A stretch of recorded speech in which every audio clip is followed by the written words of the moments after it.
Marami pa rin pong nalilito at naguguluhan sa change of ownership.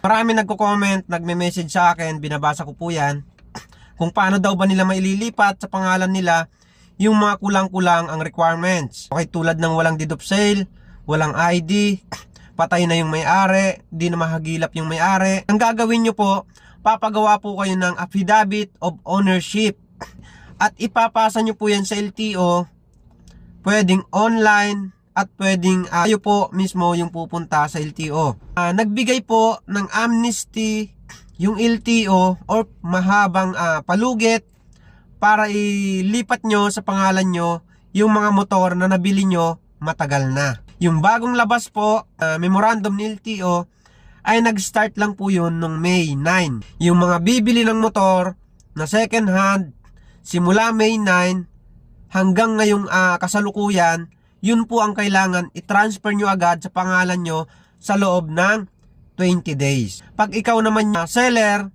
nabenta mo yung motor mo, kailangan mo mag-report sa LTO within 5 days. Pero kung ang motor mo nabili mo matagal na, 5 years ago, 10 years ago, hindi po kayo kasama doon sa ginawang bagong memorandum ng change of ownership ni LTO.